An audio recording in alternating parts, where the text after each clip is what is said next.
Kapıyı aç söyle.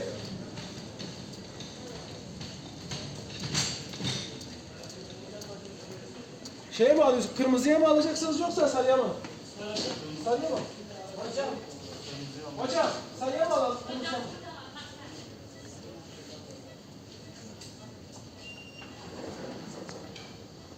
Alıyor muyuz?